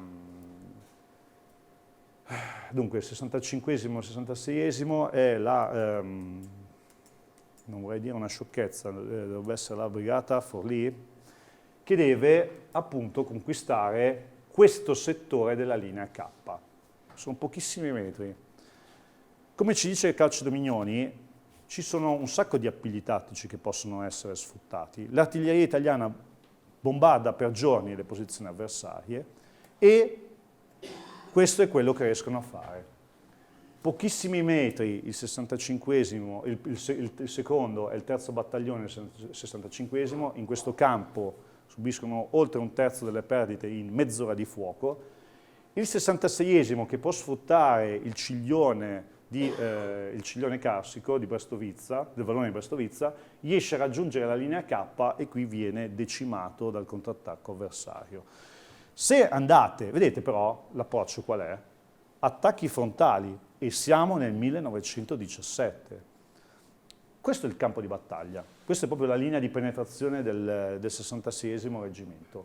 Andando ci si rende conto che quei famosi valloni raccontati da Paolo Cacciadominioni sono visibilissimi, uno va a destra, a sinistra, ci sono un sacco, a prescindere dalla vegetazione che all'epoca ovviamente non c'era, ma ci sono un sacco di appigli tattici che un attaccante può sfruttare e che puntualmente non venivano sfruttati per l'approccio tattico dell'esercito italiano. E poi arrivano i guai. Lo Stato Maggiore italiano non ha neanche la capacità di pianificare in maniera efficace le operazioni. È uno Stato Maggiore veramente dotato di una testa molto grossa, ma il comandante non ha un sufficiente numero di uomini per poter pianificare le azioni. Sì, siamo molti pochini. Questo è lo Stato Maggiore di Cadorna nella Prima Guerra Mondiale. Neanche una decina di uomini che deve manovrare milioni di esseri umani. Ovviamente parlo di Caporetto, questo è l'obiettivo operativo della manovra austro-tedesca, cioè la conquista della linea del tagliamento, andranno ben oltre, e andiamo un po' a vedere che cosa hanno in mente. Questa è la prima linea italiana, ovviamente gli italiani si aspettano un'offensiva, realizzano 3 linee difensive, tutte molto ravvicinate tra loro, e quella che dovrebbe essere la linea di massima resistenza addirittura è campata per aria, cioè manca una parte che prosegua e che prosegua la difesa e tra l'altro è appena sbozzata.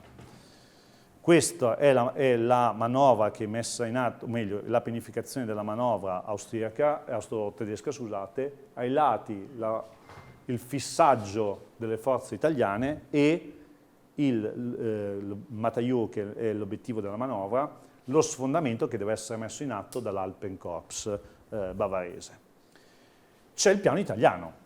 Infatti viene realizzato addirittura una massa di riserva, che è il 7° Corpo d'Armata, che prevede che cosa? Che l'avanzata deve essere, scusate qui refusi nel corso della realizzazione del PowerPoint, l'avanzata deve essere bloccata dal fuoco dell'artiglieria, dopodiché bisogna contrattaccare l'avversario, dopo che l'ho sufficientemente ammorbidito col fuoco dell'artiglieria, dopo averlo bloccato nel fondovalle e quindi contrattaccato sui fianchi. Quindi scusate, ripeto le linee difensive, 3 linee difensive con un intero corpo d'armato di riserva, fuoco d'artiglieria che deve distruggere, bloccare o rendere particolarmente difficoltosa l'avanzata avversaria, e questa è l'attività di disruption, cioè disarticolare la manovra avversaria, bloccarla definitivamente nel fondovalle e quindi contrattaccarla sui fianchi. Bellissimo piano, peccato che già queste sono le batterie presenti a Caporetto nella zona, nel 24 ottobre, quelle cerchiate di rosso sono quelle che effettivamente apriranno il fuoco. Perché questo? Perché i comandi devono essere diramati via cavo. E quindi la prima cosa che saltano in una battaglia come questa sono le comunicazioni via cavo. E non ricevendo gli ordini, nessuno ha preso l'iniziativa, proprio per quella visione del comando che ci stiamo portando dietro dal XVIII secolo. E dopodiché le brigate italiane, una dopo l'altra, vengono annientate e lo sfondamento ha inizio fino alla drammatica conquista del Matajour e lo sfondamento del fronte. La brigata Salerno che viene circondata, qui la capacità di iniziativa di un certo signor tenente Rommel è messa decisamente, viene messa in atto e si dimostra in tutto il suo potenziale. Vediamo la differenza tra cosa? Tra un approccio manovriero, tra il concetto di mission command, tra la possibilità di avere un comando delegato e chi invece si impone con un comando fisso che impedisce l'iniziativa ai propri sottoposti. E addirittura arriviamo a che cosa? Non solo alla perdita della linea del tagliamento, ma dobbiamo arrivare al Piave. La linea di contrattacco che vedete è quell'azione che gli italiani tentano di mettere in atto per evitare, anzi convinti di colpire il fianco sinistro della seconda armata tedesca, combattimenti che poi diverranno il noto combattimento i combattimenti della cavalleria italiana nel corso appunto combattimenti di Pozzuolo del Friuli, dove tra l'altro più che cariche di cavalleria abbiamo i combattimenti casa per casa a Pozzuolo, nel senso che Pozzuolo più che un combattimento di cavalleria è un combattimento urbano propriamente detto, le cariche di cavalleria sono state fatte da pochissime decine di uomini, lo scontro è veramente uno scontro urbano in Pozzuolo del Friuli. Il risultato è che da un contrattacco la brigata di cavalleria viene di fatto annientata, ma la terza armata può permettersi di raggiungere la linea del Piave e qui effettivamente la posizione, l'avanzata avversaria viene fermata sul monte Grappa. E quindi il comando, l'abbiamo visto, comando centralizzato contro comando delegato, manovra avanzata diretta verso le posizioni avversarie. La logistica su questo, devo dire che l'esercito italiano fa un enorme sforzo per dotare di tutto quello che è necessario alle proprie truppe. Sull'aspetto intelligence possiamo dire che sì, le informazioni arrivano allo Stato Maggiore, ma non ci sono gli elementi per poterle processare e effettivamente poi mettere in campo. La protezione, abbiamo visto i problemi che le fortificazioni campali italiane hanno in quel periodo, pensate più come base di partenza per un attacco che non come strutture per assorbire l'attacco avversario, e infine il fuoco con tutti i problemi che l'artiglieria italiana ha del periodo. Leggende e cliché, però bisogna dire una cosa su Caporetto. In particolare qui sono le mostrine delle brigate, dovrebbero essere Alessandria e Caltanissetta. Fuori emerge l'idea del soldato italiano che si ubriaca, si arrende in massa. Il soldato italiano si arrende in queste occasioni, a parte che la grande massa che vediamo in molte foto sono artiglieri che non erano addestrati al combattimento ravvicinato perché l'artiglieria non aveva l'arma al fianco e una volta che si vede arrivare le truppe d'assalto austriache non può far altro che arrendersi, tra l'altro non ha neanche l'ordine di sparare. Questi soldati della leva obbligatoria si arrendono nel momento in cui l'ufficiale dice loro di arrendersi, altrimenti questi si fanno ammazzare sul posto. Le accuse che vengono diramate dagli alti comandi nei confronti della truppa che si è arresa, che c'è una sorta di sciopero militare, ovviamente sono delle scuse per coprire che cosa? Delle importanti e gravi deficienze di comando. Noi non mettiamo e non possiamo, da un punto di vista storico-intellettuale, dire che, anzi negare il valore del soldato italiano. Per fare gli attacchi che ha fatto, per combattere nel modo che ha fatto, non solo è valoroso, ma addirittura oltre l'abnegazione. Dobbiamo però domandarci se era un soldato addestrato per combattere questa guerra. Dobbiamo domandarci se l'esercito era pronto e si è modificato in maniera efficace per combattere questa guerra. Andiamo avanti però, sempre più veloce, e andiamo un attimo a vedere come la situazione comincia a volgere finalmente anche a nostro vantaggio. Cambiamo anche il comandante in capo. Cadorna viene promosso al fine di essere sostituito e arriva Armando Diaz. E Armando Diaz capisce che l'appunto dove devono lavorare di più è la nuova sistemazione difensiva. Abbandonano le belle linee di difesa e, anziché avere una lunga linea continuata, abbiamo capisaldi che devono controllare precise aree di fronte. Questi caposaldi non sono su una sola linea, ma addirittura hanno varie linee di profondità. Vedete, questi sono i caposaldi del settore occidentale del Monte Grappa. C'è una linea Alba, Bianca, Cleglia, linea San Giovanni, una linea laterale di controllo e i vari caposaldi che controllano una linea di massima resistenza. Non solo, ma le capacità di scavo e lavoro italiane vengono addirittura enfatizzate. La famosa Galleria del Grappa, se non la conoscete andate a visitarla perché veramente merita, è un imponente lavoro di fortificazione campale, che ha, scusate, perché campale è semipermanente, che ha trasformato la vetta del Monte Grappa in una enorme fortezza sotterranea. Quello che poi vedremo nelle decadi successive nelle opere del Vallo Alpino del Littorio, piuttosto che non nella linea Maginot, qua ce l'abbiamo già. Quella roba lì nasce già nella Prima Guerra Mondiale, con addirittura decine di pezzi di artiglieria e di mitragliatrici che sono completamente coperte dalle masse di terra della montagna. Posizioni che addirittura oggi un esercito contemporaneo avrebbe enormi difficoltà nell'espugnare. E la battaglia del Solstizio dimostra tutta l'efficacia di questo nuovo approccio difensivo italiano. Gli austriaci hanno come obiettivo, appunto, hanno due grandi, anzi, l'obiettivo della loro manovra, la conquista del quartiere generale italiano che è su Padova, lanciano due grandi operazioni, operazione Radetzky e Albrecht, Unternehmen Radetzky e Unternehmen Albrecht, devono sfondare sul Grappa, sul Montello e nel medio-basso Isonzo per puntare attraverso tre direttrici concentriche su Padova. Il D-Day previsto di questa operazione è il 15 giugno, ma al D+12, il 23 giugno, sostanzialmente ogni loro progressione è sostanzialmente fallita miseramente. Sul Grappa, che poi è il settore che andiamo in questo momento ad analizzare più nel dettaglio, vediamo che cosa?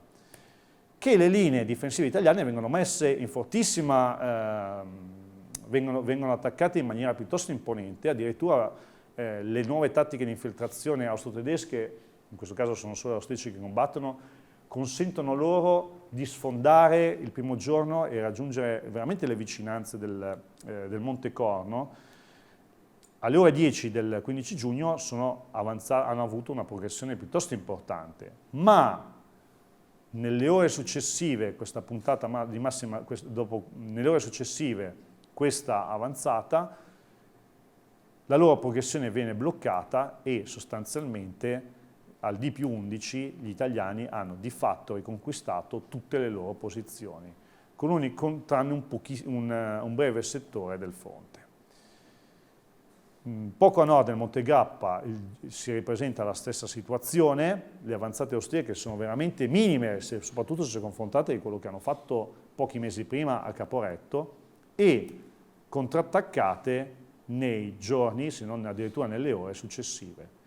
Al Grappa gli italiani dimostrano di aver imparato molto velocemente e in maniera molto efficace la lezione dal punto di vista difensivo e lo dimostreranno anche nell'altra grande battaglia dimenticata a Bligny in Francia nel 1918, dove non affronteranno austriaci alla fame, ma le migliori truppe tedesche sul fronte occidentale. E quindi quello che vi ho detto, ve lo ripeto, si impara a fare cosa? A combattere molto bene una guerra difensiva, si ritorna a combattere molto bene una guerra difensiva, utilizzando quanto di meglio la tecnologia del momento ci dà. La logistica viene curata nel dettaglio e anche la cura del personale. L'intelligence viene completamente rimodulato e effettivamente c'è un intero team di persone che devono fornire al comandante le informazioni necessarie. La protezione, avete visto che tipo di lavoro è la galleria principale del Grappa con tutte le difese accessorie intorno e quella serie continua di linee difensive e il fuoco che diventa l'elemento decisivo per la difesa di questa montagna. Mi dicono che continua e andiamo nell'ultima tranche di presentazione che è la nostra vittoria finale, che è quella di Vittorio Veneto. Attraverso la pianificazione, la battaglia stessa e le lezioni apprese. Come abbiamo visto, gli austriaci avevano questo obiettivo nel 1900 e nel giugno del 18, questo passaggio l'abbiamo visto, nell'ottobre del 18 questa è la situazione. Gli italiani nel frattempo hanno ricostituito nuove armate, si preparano a lanciare una offensiva che gli consenta di vincere sul teatro italiano. L'obiettivo della loro manovra è un paese chiamato Vittorio Veneto. Perché lì? Al di là delle leggende, dell'aneddotica, Vittorio Veneto è collocato esattamente in un punto di cerniera oltre la linea del Grappa e oltre la riva del Piave. Di lì si può tagliare completamente, a seconda che si decida di puntare verso nord-ovest piuttosto che nord-est, le linee di ritirata dell'esercito austriaco. E quindi il piano italiano prevede lo sfondamento sul Grappa, sul Montello e nel medio-basso Piave, puntando attraverso 3 direttrici appunto su Vittorio Veneto. Questo è il piano italiano, fissando con degli attacchi laterali appunto la linea avversaria. Il D-Day è previsto per il giorno 24 ottobre 1918, giornata di pioggia, e quindi il Piave si gonfia e diventa un ostacolo passivo piuttosto importante. Queste sono le linee di breccia nelle linee avversarie e il 24 ottobre ogni progressione italiana viene già bloccata sul Monte Grappa e viene già bloccata sul Montello. La situazione diventa veramente importante e grave. Addirittura il generale comandante della Quarta Armata, il generale Gaetano Giardino, dice: l'attacco generale era fallito per una causa non rimovibile né rimediabile battaglia durante. Ne derivava senza rimedio una battaglia di logoramento, di quelle che, in senso non buono, si erano cominciate a chiamare di tipo carsico. Ma improvvisamente al generale Diaz arriva una notizia piuttosto curiosa. Nel settore dell'attacco lungo Medio Piave viene richiesto con un giorno di anticipo l'attacco da parte di questa grande unità mista italo-inglese per conquistare un'isola nel mezzo del Piave che si chiama la Greve di Papadopoli. Siamo al D-1 e gli italiani e gli inglesi iniziano a pianificare una loro operazione che prevede la conquista di 2 obiettivi tattici con una linea di fasaggio, phase line 1, il superamento della stessa il 24 ottobre, il giorno dell'offensiva, e la conquista della riva sinistra del Piave. Molto bene, inglesi e italiani iniziano a pianificare la loro operazione. Tra parentesi, queste sono mappe che arrivano direttamente dall'Imperial War Museum e voi siete di fatto i primi che in ambito non militare che potete di fatto vedere. La Greve di Papadopoli, l'isola, queste sono le linee difensive austriache, le brigate Foggia e Macerata e i 2 battaglioni inglesi schierati alla loro sinistra. Gli inglesi osservano il campo di battaglia e dicono, e raggiungono le stesse conclusioni di Cacciadominioni e dicono: ma perché dobbiamo attaccare frontalmente quest'isola quando i fianchi delle difese austriache sono completamente sguarniti. Certo, gli austriaci ormai abituati ad anni di attacchi frontali italiani neanche si preoccupavano più di proteggere i loro fianchi. Allora modificano completamente il piano e quindi la linea di passaggio che era su questa direttrice, vedete la linea di partenza, la start line dell'attacco, viene in un secondo momento, la prima phase line viene ribaltata di 90 gradi ed è perpendicolare alla linea di partenza rispetto al piano originario. Questo perché intendono sfruttare le linee austriache che sono completamente sguarnite sui fianchi. E attaccano. Gli italiani attaccano alla solita maniera, attacco frontale, ammaestramento tattico, e vengono ovviamente fermati.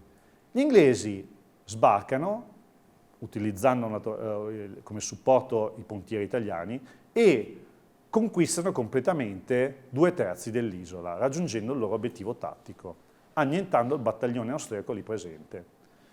Il 24 ottobre si può fare ben poco perché il fiume è in piena, il 25 gli austriaci provano a riconquistare il territorio perduto, ma il loro attacco viene contenuto dagli inglesi della 22esima brigata.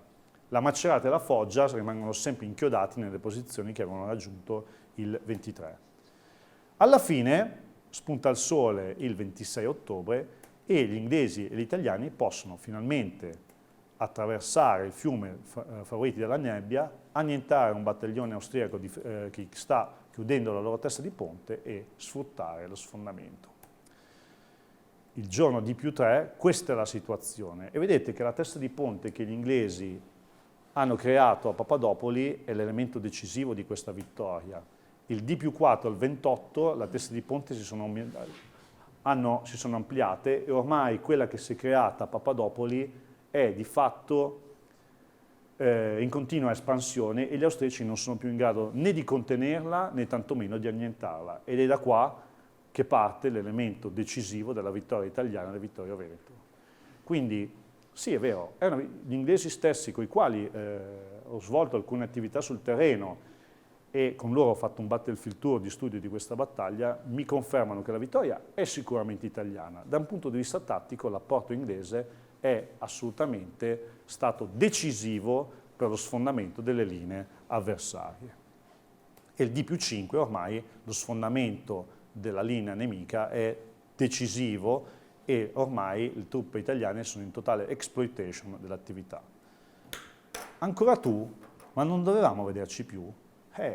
Perché non riusciamo a farcela subito, facilmente, sul Grappa, sul Montello e a fianco degli inglesi? Perché questa roba qua, attacco frontale, ammaestramento tattico, è ancora la dottrina utilizzata.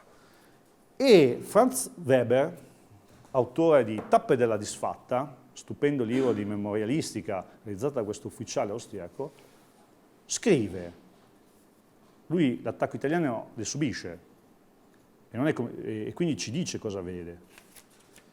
E ci dice,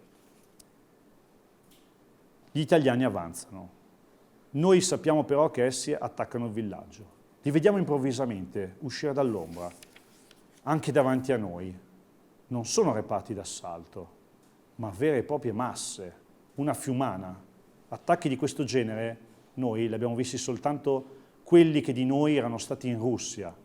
Alcuni prigionieri racconteranno poi che singoli prigionieri erano stati disposti su un fronte di 500 metri, qui parla di 500 passi, allo scopo di schiacciare addirittura il nemico, ma un fuoco micidiale li accoglie.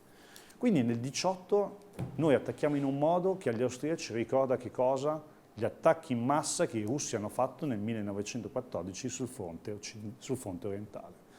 E questo è un grosso problema. Nonostante che cosa? La presenza di truppe speciali dedicate agli attacchi, gli arditi su tutti, nonostante anni di esperienza ci hanno insegnato che questi attacchi sono assolutamente fallimentari. E come ci riescono gli inglesi? Perché gli inglesi, come ci siamo detti, sono molto più abili nello sfruttare la posizione avversaria e poi a livello di plotone utilizzano una tattica che si chiama la flexibility of diamonds. I diamonds sono le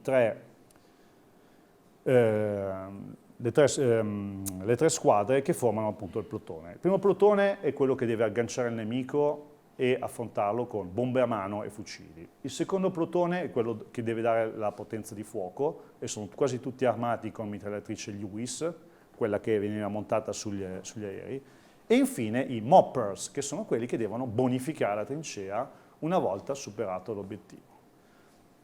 E quindi cosa fanno? Eliminano, in base alla situazione, questi sono 4 plotoni che formano una compagnia, possono fissare un elemento avversario, eliminare un caposaldo, insieme a 2 plotoni, uno lo fissa col proprio fuoco e l'altro lo elimina. Il terzo sfrutta queste 2 situazioni tattiche che si sono venute a creare e avanza in profondità. Avanza in profondità, quindi non si limitano a sfondare le linee del fronte, ma sfruttano appunto quanto sono riusciti a fare. E quindi, se io rileggo attraverso le combat function questo Italian Way of War del 1860-18, manovriamo poco e male. Il sostegno riusciamo a darlo, ma a precise condizioni. L'artiglieria italiana inizia a lavorare molto bene solo solo a partire dalla battaglia del Solstizio del 1918. L'intelligence diventa veramente decisiva dopo la catastrofe di Caporetto. Protezione e fuoco diventano, allora, mentre il fuoco è sempre stato in difesa l'elemento decisivo, bene, dopo il 1917-18 sia la protezione sia il fuoco diventano nuovamente gli elementi decisivi che ci garantiscono una vittoria decisiva a questo punto, che è quella del Solstizio del 1918. Questa la possiamo saltare. Un libro, un film, una canzone, direi che il diario di Paolo Cacciadomignoni 1915-1919 è una lettura obbligata in questo senso. Il film della Grande Guerra di Monicelli direi che assolutamente è la pellicola che meglio di tutti fotografa questa visione, e non a caso nel film lo si vede, dove l'elemento poi di rinascita, ma anche di risorgimento se vogliamo, che traspare cos'è il momento in cui i soldati italiani sono chiamati a difendere la patria sul Piave, e persino i 2 protagonisti, Sordi e Gassman, si redimono nei confronti della patria, di chi o anche di chi banalmente il film lo sta guardando. E gli spari sopra di Vasco Rossi direi che sono la nostra ottima colonna sonora di questa appunto chiacchierata di questa sera. Per l'Italia Way of War ovviamente non si ferma qui. È possibile uno sviluppo futuro per quello che riguarda, ma è un altro bel capitolo da affrontare, la Seconda Guerra Mondiale, e ovviamente tutto quello che abbiamo visto in questa carrellata, che potremo vedere nella Seconda Guerra Mondiale, sarà poi riutilizzato, assimilato e reinterpretato negli anni della Guerra Fredda, dal 1950 a tutto l'anno 2000. E quindi non posso lasciarvi con un continuo. Grazie per la vostra attenzione.